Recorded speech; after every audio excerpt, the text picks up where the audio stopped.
The biggest challenges facing working families are that they are not earning enough to be able to afford the basic necessities of life. Back in 2007, we were serving 33,000 people a month, and we thought that was too many people.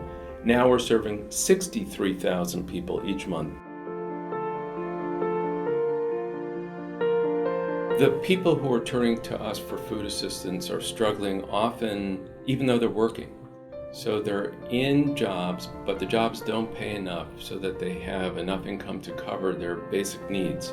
People who are coming for food assistance are also having tremendous difficulty paying their utility bill, their heating bill. They have to make impossible choices about, do they buy food or do they pay these bills that they have to pay?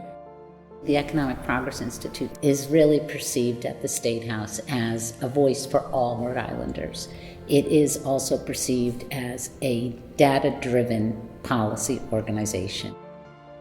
They are collaborators, they're problem solvers, and their advocacy has resulted in significant changes in the law. In some instances, it's been to help immigrants. In other instances, it has been to preserve health benefits for children.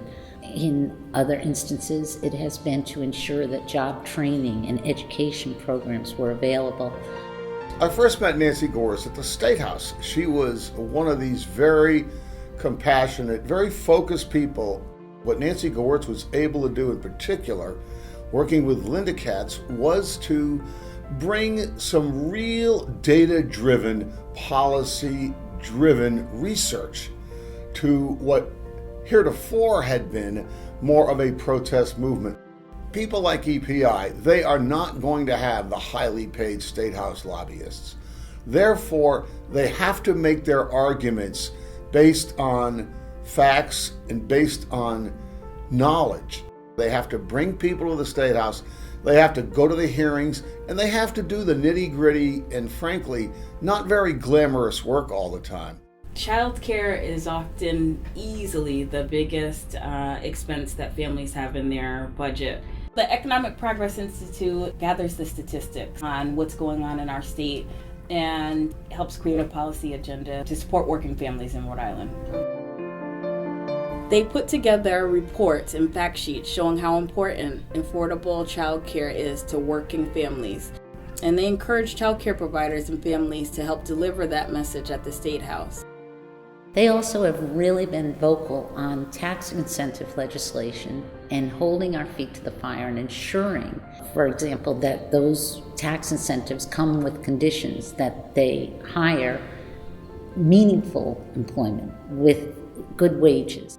So when you give an example of successful advocacy of EPI, it's when your advocacy becomes the common approach that legislators take in introducing legislation. They know that there is somebody going to be watching, examining the legislation to ensure those safeguards are there. The EPI has done a great job in helping to increase access to job training, to healthcare, to childcare. Those are the services that folks need to be able to work and make work pay.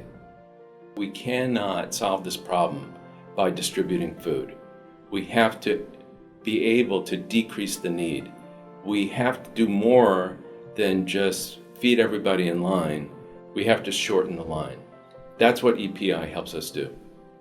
Their continued advocacy is so important in this building, and they should never be satisfied. They should always continue to advocate, because there will always be more that we can do.